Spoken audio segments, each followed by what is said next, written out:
In tonight's video, we're going to talk about Newton's second law. So your notes are 6.2, Newton's second law. Your learning goals are define Newton's second law by relating force, mass, and acceleration. Apply Newton's second law quantitatively, so using an equation. And describe the relationship between net force and acceleration. So here's the story so far. Newton's first law is telling us that motion can't change without some net force. An object at rest or an object in motion is going to stay that way unless acted upon by some net force. Now, bringing Newton's second law into it, the amount of acceleration, what happens to that object, depends on the force applied and the mass of the object itself. Think about the lab that we just completed. We were looking at the car and seeing the relationship between force and mass and motion and acceleration. When you were varying the amount of rubber bands, what happened to the acceleration? What about when you vary the amount of mass? This is what was leading us into this discussion on Newton's second law. From what we did from that lab, here's the three things that you hopefully took out of it, but put into words now. These are the three main ideas that Newton's second law is going to encompass.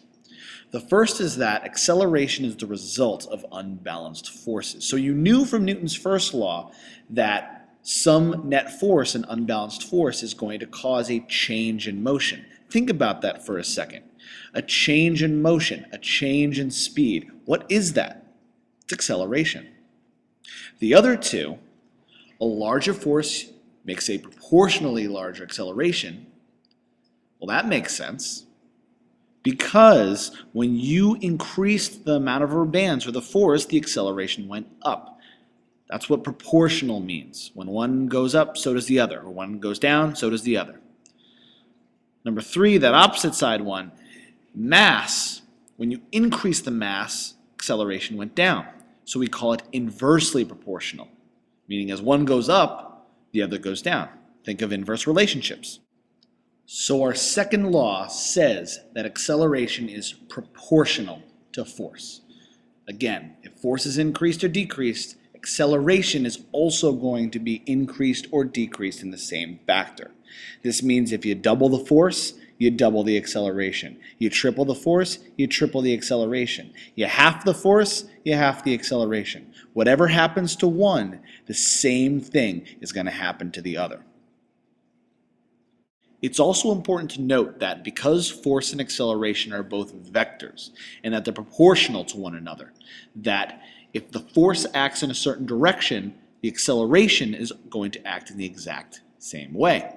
Look at the cars, for example. The positive force leads to a positive acceleration and a speed increase. A negative force results in negative acceleration and a speed decrease, and sideways force results in directional changes. And remember that mass is inversely proportional, meaning as one goes up, the other goes down. So if you increase the mass, acceleration decreases. And because it's proportional, that means if you double the mass, acceleration goes down by a half.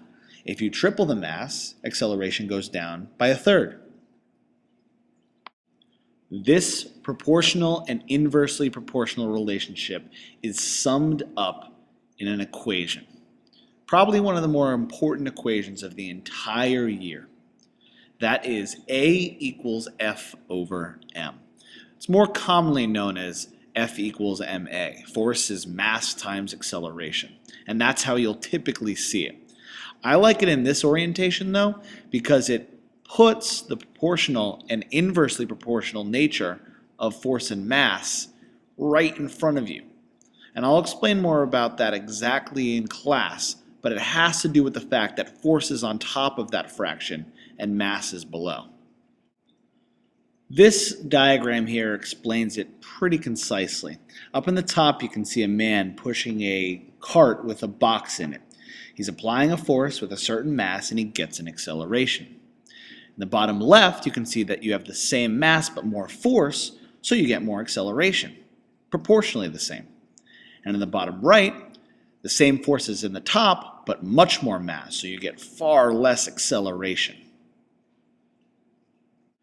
I'd like you guys to try a practice problem in your notes using A equals F over M. Here it is. Pause the video and do it on your own. A car has a mass of 1,000 kilograms.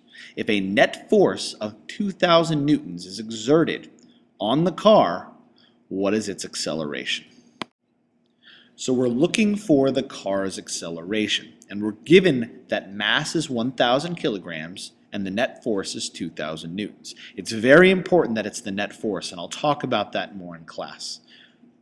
Our relationship we know, acceleration is force divided by mass, so 2,000 newtons divided by 1,000 kilograms gives us 2 newtons per kilogram, which is equivalent to 2 meters per second squared of acceleration.